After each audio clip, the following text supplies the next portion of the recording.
Imaginez un peu, préparer un cours entier en à peine 10 minutes, créer des exercices sur mesure pour chaque élève et, pourquoi pas, ne plus jamais passer des heures à corriger. Ça ressemble à de la science-fiction, hein. Et pourtant, c'est bien la promesse de l'intelligence artificielle pour le monde de l'éducation. Alors voyons ensemble comment cette technologie peut très concrètement devenir une alliée de taille. Alors voilà la grande question qui nous intéresse aujourd'hui. Un assistant personnel disponible 24 heures sur 24 qui aide à préparer les cours, à générer des exercices et même à adapter l'apprentissage à chaque profil. L'idée est carrément séduisante, non?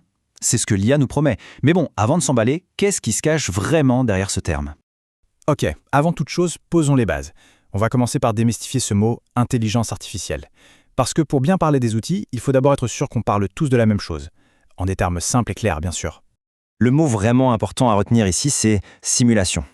Une IA, en fait, ça ne pense pas comme un humain. Non, elle est conçue pour imiter nos processus intellectuels, apprendre à partir d'exemples, analyser des tas d'infos et puis prendre des décisions logiques. C'est justement cette capacité d'imitation qui est assez bluffante, qui la rend si puissante pour nous donner un coup de main. Bon, il faut savoir que toutes les IA ne se ressemblent pas, elles ne font pas toutes la même chose. Et pour un enseignant, c'est super utile de connaître un peu les grandes familles d'outils qui existent. On va en voir 4 qui sont particulièrement intéressantes pour la salle de classe. Alors on a d'abord ce qu'on appelle l'IA générative. C'est un peu la créative de la bande, celle qui peut carrément écrire un plan de cours.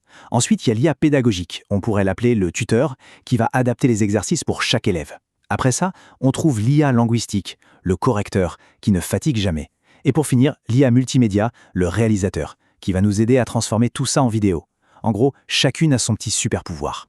La théorie, c'est une chose, mais la pratique, c'en est une autre. Concrètement, quels sont les outils qu'on pourrait utiliser là, presque dès demain, en classe? Allez, on jette un œil à quelques-uns des plus connus et à ce qu'ils savent faire pour de vrai. Et là, ce qui est intéressant, c'est de voir comment tous ces outils peuvent fonctionner ensemble. Il faut vraiment l'imaginer comme une sorte de chaîne de production pédagogique. D'un côté, on a ChatGPT qui va générer la matière première, le texte brut. Ensuite, Geniali prend le relais pour mettre tout ça en forme de manière super interactive, plus visuelle. Après, Camtasia permet de transformer l'ensemble en petites capsules vidéo. Et à la fin, Moodle sert de plateforme pour diffuser le cours et suivre la progression. C'est tout un écosystème en fait qui est là pour nous aider. Ok, donc c'est une chose de connaître les outils un par un. Mais là où ça devient vraiment puissant, c'est quand on les fait travailler ensemble. Allez, mettons-nous en situation. On imagine un enseignant qui doit préparer une toute nouvelle leçon de A à Z.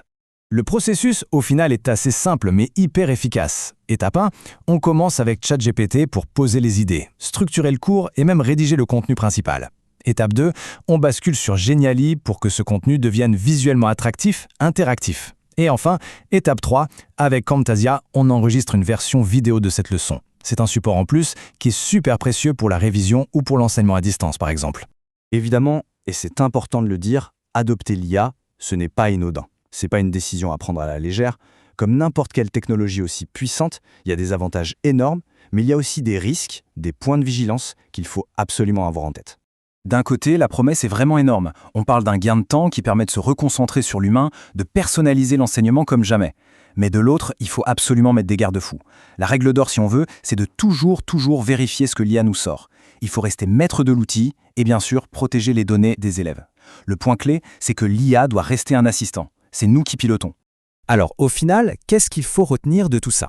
Eh bien, que l'IA, ce n'est pas juste un gadget de plus. Non, ça pourrait bien être quelque chose qui vient redéfinir en profondeur notre manière d'enseigner et aussi notre manière d'apprendre. L'idée centrale à garder en tête, c'est vraiment celle d'une opportunité majeure. L'IA n'est pas là pour remplacer qui que ce soit. Son rôle, c'est d'offrir une chance de moderniser nos pratiques, d'améliorer l'apprentissage. C'est un levier, un outil puissant, pas une fin en soi. Et pour finir, il peut se poser la question, est-ce que l'IA est une véritable révolution qui va tout chambouler, ou est-ce que c'est simplement la prochaine étape logique, un peu comme l'arrivée d'Internet ou du tableau interactif en son temps? L'avenir nous le dira. Merci d'avoir suivi cette analyse.